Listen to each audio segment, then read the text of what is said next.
Okay, good. So I suspect, like me, many of you probably have to juggle multiple calendars that you have to follow, you have to subscribe to. I know for me, for example, I have several personal calendars, my own personal calendar.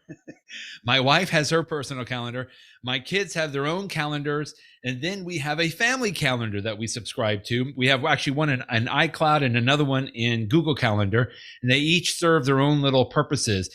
But many times I have to access multiple calendars in that. And then I think we even have some birthday calendars for the family. And then on the professional side, I have my work calendar, of course, but I also have different calendars from other people that have created calendars that they want to share with me, organizations that I'm a member of or that I work with. They'll have calendars that I have to access. So it's just a little bit bulky and weird if I have notifications from all of those calendars. I like calendar notifications. They're good. They help to remind me, keep me on task when something's coming up, for example, and they can show up on the lock screen and they can show up in other places. In fact, I do know how to turn off all calendar notifications. In fact, if I go in my iPad here and go into the settings, I can go over on the left panel over here and find calendar, or actually what I want to do for notifications, I'll go all the way up here to notifications and I can scroll down and find calendar there. And that allows me to turn off all my notifications from all my calendars. So I don't get any kind of calendar notifications.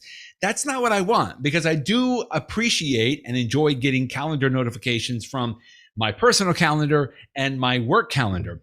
But my wife uses the family calendar to keep track of a lot of information that I just don't need to be notified about, which is great for her and for the kids. And at times I can get access to that calendar. I just don't need all of the calendar notifications or the alerts to pop up if I am doing something else. And I just want my calendar notifications from specific calendars. So I was able to find this. It's actually not in the settings notifications set where you would think it should be. But actually, if you go into your calendar, here's a screenshot here, and you can see all my calendars listed on the left side there. And what you're going to do is, this is where you select which calendars you want to view in your calendar view. And this is the default iOS calendar app here as well. You can select which calendars you want to actually see on the calendar, but there's a little red eye with a circle to the right of each calendar. And this is really like the show info option here. So you can go in and change the color of the calendar, but you can see under notifications, there is an event alerts toggle. Now, typically that's on, but you can turn it off.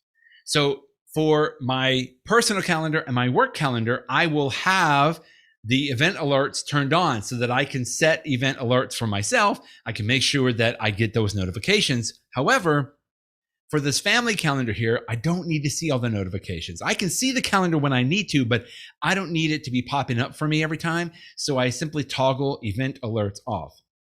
And that takes care of silencing those notifications specifically from that calendar.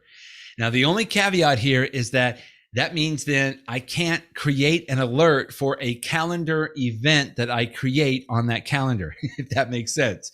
So if I go in and create an event on the family calendar now, I can't actually set an alert on there because I've turned off event alerts. I have to go turn this on, create it, and then I can turn it back off.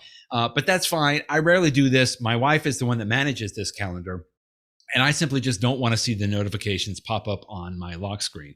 So I hope that was helpful, extremely helpful for me. If you liked this and this was helpful, feel free to join me every week around 2 o'clock. I get on here for iTip Tuesday. You're welcome to ask questions in here. You can subscribe to my newsletter at appsandlaw.com, where I post some other videos. And then I do a weekly In the News podcast with Jeff Richardson from iPhoneJD.com. You can subscribe to that at inthenewspodcast.com. Thanks for joining me today.